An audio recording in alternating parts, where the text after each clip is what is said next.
Alors, je suis trop gentil en amour. Je vais mettre mes lunettes parce que c'est un sujet très sérieux. Des lunettes que je fume depuis 2014. Surcompenser, surenchérir, surinvestir. Vous ne donnez pas gratuitement, vous donnez pour recevoir. En négociant et en exigeant la réciproque juste après. Et vous êtes là frustré parce que vous ne recevez rien. Vous avez créé les conditions de votre propre dépendance en vérité. Quoi, dépenser autant d'argent pour un plouc comme s'il était un dieu grec, hein, Jupiter, Zeus, Dionysos. C'est honteux, franchement c'est honteux et ce n'est plus de votre niveau mesdames. Vous récoltez exactement ce que vous semez dans les lieux. De la négligence. Pourquoi? Parce que vous n'êtes pas votre priorité. C'est inutile. La preuve en est, mais c'est incroyable, c'est hyper paradoxal. Parce qu'il prend la fuite. Soit il va vous négliger, soit il va vous laisser sur le côté pour pouvoir profiter d'autres relations, je dirais, annexes, en parallèle. 2e, 3e bureau, 5e bureau. Le mec c'est un businessman, tu vois.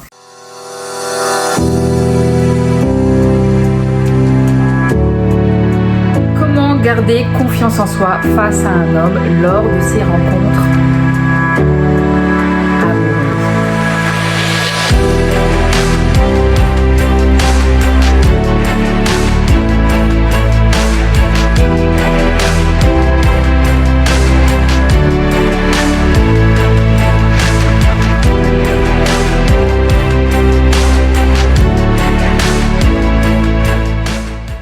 Je suis trop gentille en amour. Bonjour à toutes et à tous, j'espère que vous allez bien. Je suis ravie de vous retrouver pour aborder un nouveau sujet. Si tu ne me connais pas encore, je suis Nesrine, ta coach en amour et en développement personnel. Tous les jours, je t'aide à incarner cette femme authentique, confiante et puissante qui reprend les rênes de sa vie personnelle et sentimentale. Abonne-toi tout de suite en cliquant sur le bouton s'abonner. Je t'invite également à télécharger ta petite vidéo exclusive. Alors, je suis trop gentille en amour.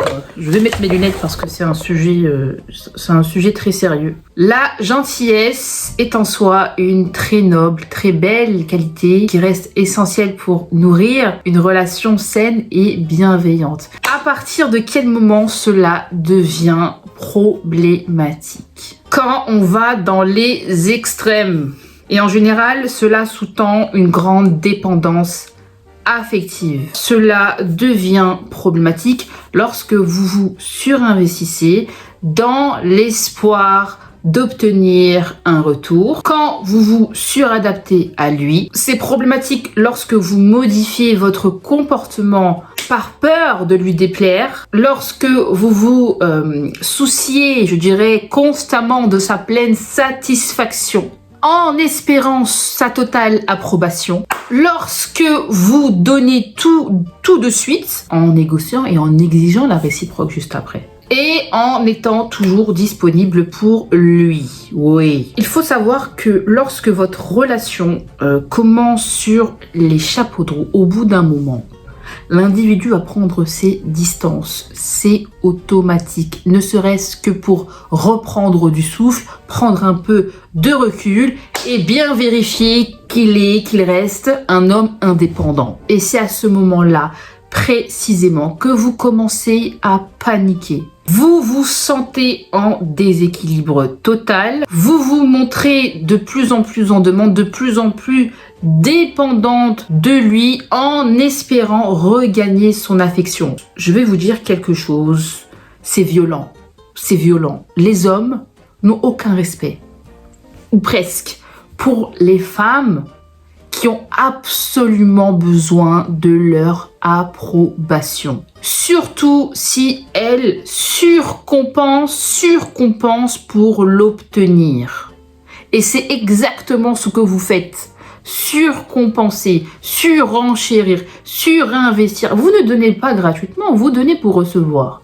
Vous faites en sorte de vous sentir utile à l'individu. Vous pensez que vous devez pourvoir à ses besoins pour espérer un jour obtenir de l'affection de sa part, de la considération, des cadeaux, de la valeur et j'en passe. Le problème, c'est qu'à partir du moment où vous faites trop d'efforts pour répondre à ses propres critères à lui, vous dénaturez votre personnalité.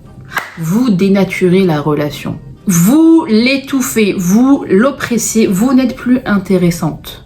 Vous n'êtes plus challengeante. Vous êtes perçue comme une femme qui n'a pas confiance en elle. Vous êtes perçue comme une femme désespérée.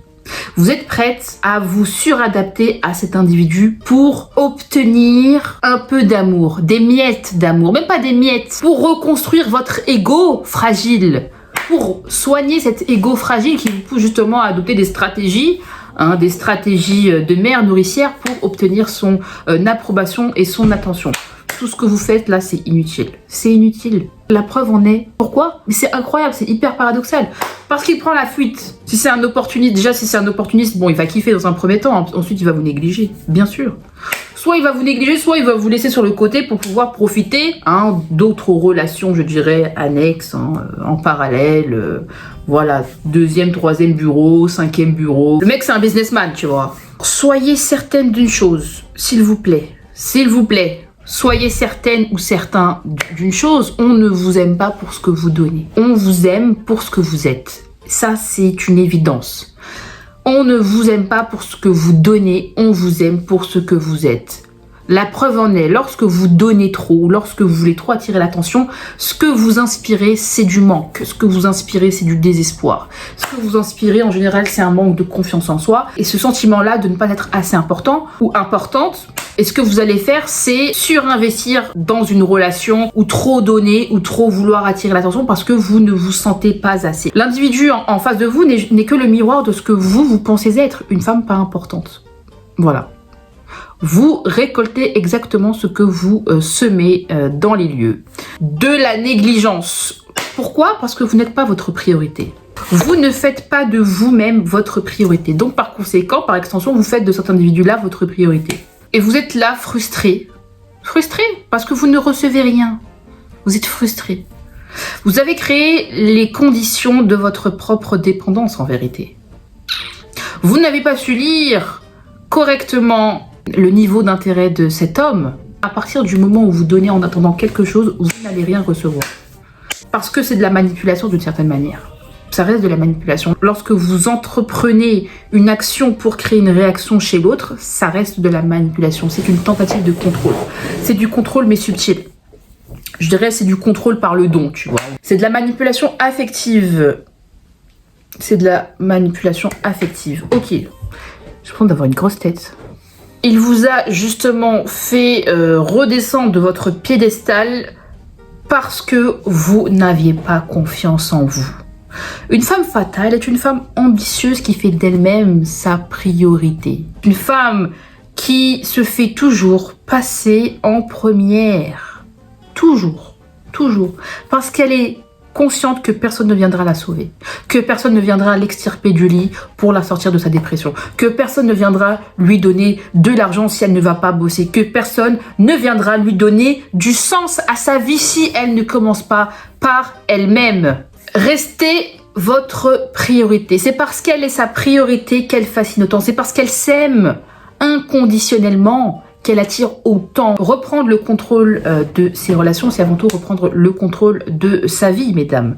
Donc, au mieux, vous gagnerez en indépendance et vous verrez très rapidement la tendance s'inverser. Et au pire, il prendra ses distances et l'équation sera résolue. Qu'il aille en enfer, qu'il aille brûler en enfer, vous n'avez pas besoin de lui. Une femme fatale n'a pas le temps. Allô, on a un business à développer, on a des ambitions à concrétiser, on a un self-esteem à nourrir et à réparer. On n'a pas le temps. Franchement, toute l'énergie que vous investissez chez un homme qui ne vous calcule pas, pour moi, c'est useless. Mais c'est clairement useless, c'est inutile. C'est inutile, c'est une perte d'énergie, perte de ressources, je dirais précieuses. Waouh! Toutes les ressources que vous investissez dans une relation avec un homme qui vous ignore, franchement, gardez cette énergie-là, économisez votre énergie pour pouvoir vous faire du bien et investir dans des choses qui vous font du bien et investir dans votre propre éducation, dans votre propre formation, dans des sorties, dans des voyages. C'est quoi ça? Franchement, c'est quoi? Dépenser autant d'argent pour un plouc? C'est honteux, franchement, c'est honteux. C'est honteux et ce n'est plus de votre niveau, mesdames. Ça y est, c'est fini. quitter le bateau et évoluer dans les lieux parce que clairement on n'a plus le temps. Ça y est, c'est fini. Si tu as aimé, si tu valides, tu mets un pouce bleu. Si tu invalides, tu mets un pouce rouge, mais tu restes abonné, ma chérie. Et laisse-moi un commentaire pour me faire savoir à quel point l'individu te met dans tous tes états. Je recommence. Si tu ne me connais pas encore, je suis Nesrine. Nesrine de Monte Cristo, MDR.